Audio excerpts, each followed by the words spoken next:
Citizens, scholars, and friendly knights everywhere, TACNERD is here on the scene. We are at the range, and today we're going to be talking about the venerable Mini-14. It is the year of the Mini-14. I think it's been the few years of the Mini-14. It's becoming wildly popular. So we're going to cover a lot of things about this and a lot of myths. So when you get yours, you are prepared. But the first thing I wanted to talk about today is all of the different options you have with the Mini-14, all the various stocks and configurations that exist for it, and that make this platform so useful. Fellow humans, so we are back. And as promised, this is the Mini-14, and this is in, I think, the form that most people would recognize it in. This is your pretty much standard wood-stocked Mini-14, and I think minis of yesteryear, I think you would find these most often, these wood stocks most often. Today, I think you're probably going to see something more like your standard polymer stock coming straight from Ruger. But you can still get these in a wooden stock, but I will tell you, probably going to be a little more funding for that type. But you can see the Hannibal rail still fits on these. It still gives you all of the options you have.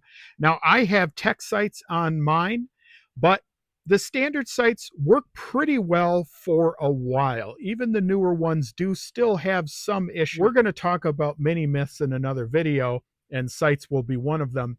But I think the first upgrade most people make are the sights. And that's another thing. These are wonderful rifles to shoot just with iron sights. You have a target set up downstream. It's maybe about 50 yards or so. We're going to take a few shots with this standard woodstock Mini-14.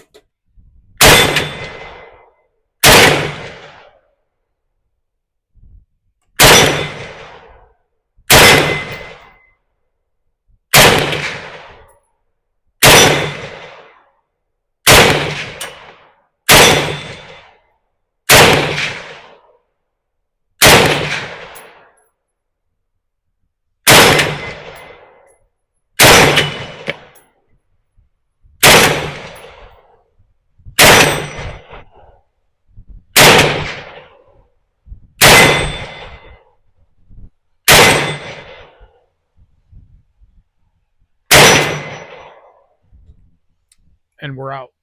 So you can see a lot of fun shooting these with iron sights.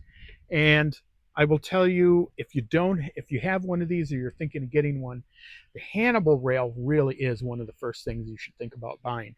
Not only does it give you all sorts of Picatinny rail options here on the side, and also you have mini red dot options for nearly anything that's out there. And there are there's about 4 or 5 different versions of these Hannibal rails that are available too. So do you absolutely have to have one? I would say probably not, but as you can see, just a ton of fun shooting it in this basically standard format, this woodstock format. Let's say it's a dark and gloomy day and it's going to rain. You don't certainly want to get this beautiful woodstock damaged. What would you do next? That's our next option. All right, fellow humans. So next option, let's say you're out coyote hunting. It's the middle of rainy season. You don't want to get that nice wood wet. You don't want any shrinkage. You mean shrinkage? So what can you do? Well, if you got one of the newer minis, again, it probably already has a polymer stock. That would be great. The next best thing is if you can get the stainless model, that's even better.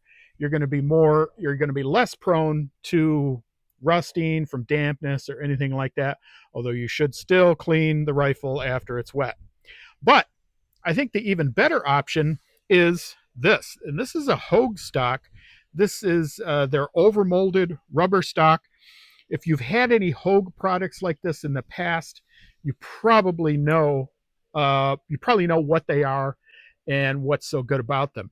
I think this is your best bet for taking this out into inclement weather. That could be rain, snow, sleet, whatever. You've got to be out there in the woods and you got to be out there with your Mini. I think this really is the best option for you. So why don't we go ahead and take a few shots with this, and you can judge for yourself. And in case anyone's wondering, we are using some 62 grain reloads today, and we are also using a Pro Mag, a 20 round Pro Mag, which, by the way, YouTube is fully allowed under the YouTube license. All right, let's take a few shots at that target.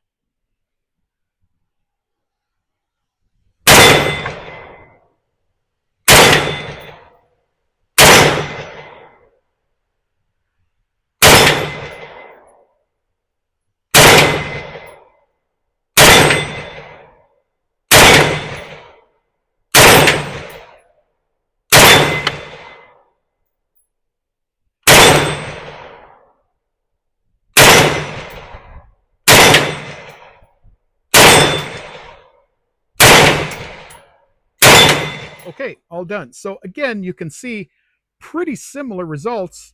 It's really not going to change. It's really the same rifle. You're just changing the outward appearance of it. And I would say probably some anti-rusting, sort of anti-corrosion features. And this really adds to that. Say you want to get a little more tactical. Let's say you want to get a little nostalgic, a little 80s. Well, I think we have just the thing. Stay tuned. I love it when a plan comes together. All right, fellow humans, so we are back. And if you want to get your 80s on, I don't think you can choose anything better than this right here. And this is the Samson A-TM stock, the A-Team stock. This was the first for me. This is where I broke my teeth on the Mini-14.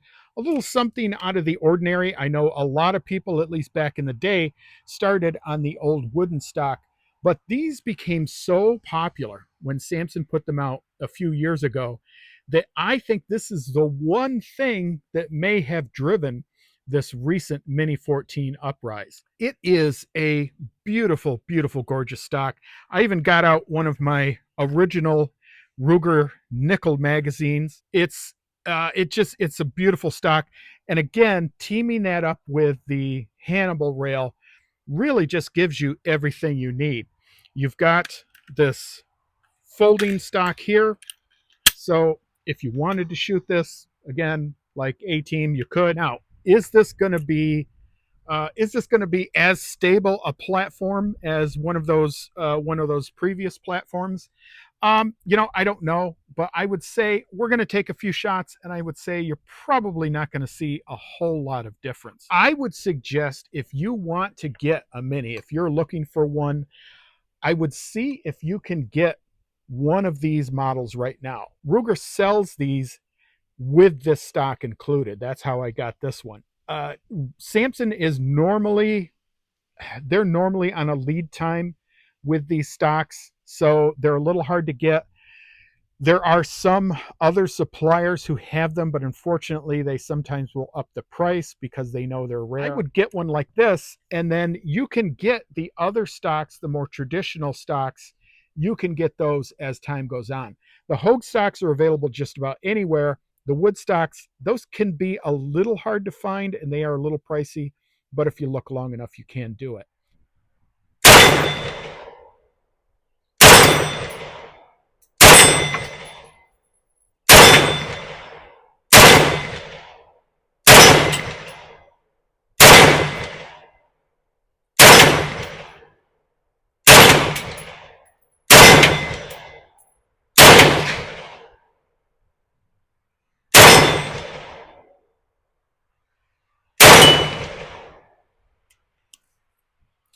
Okay, folks, that is it. There we are. And that is the stocks of the Mini-14. As I said, this Hannibal rail gives you the possibility of putting just about any optic you would want on it. Plus, when you buy your Mini, you're going to get a forward mounted optic that you can just affix here. If you want a traditional scope, you can mount that here. Or if you want a traditional red dot, you can put that here. It gives you, they also include a Picatinny rail. That being said, I think this shoots so nicely, I don't know that I would ever put a optic on this with this tech site, and mine pretty much, I will tell you, came sighted in as is. I think with one of these, I think that's really all you need. Folks, that is all of the capabilities of the Ruger Mini-14. Now, back in the day, they did make a host of other stocks for it. Ramline, Tapco made one. There's all kinds of options out there. I think those all have a certain amount of I think the community questions all of those to a certain extent. Believe it or not, the best one of the bunch probably is the Tapco stock. In their day, they really were the kings of polymer, but those are all going to be very hard to find too, because they're really not currently in production anymore. But if you can find one on the user market and you want to go with it, yeah, it's worth a shot. So folks, that is about all I have for you today. I hope you got something out of this video. Stay tuned to our channel because we've got a bunch of mini myths coming on. And I want you to give me a comment down below. Tell me which stock you prefer. Do you prefer just traditional wooden stock? Do you prefer the more modern but traditional wooden? Or do you like this nostalgic look here? Let me know down below. Please like, share, and subscribe. And folks, stay tuned always for our next video. This is TACNERD signing out.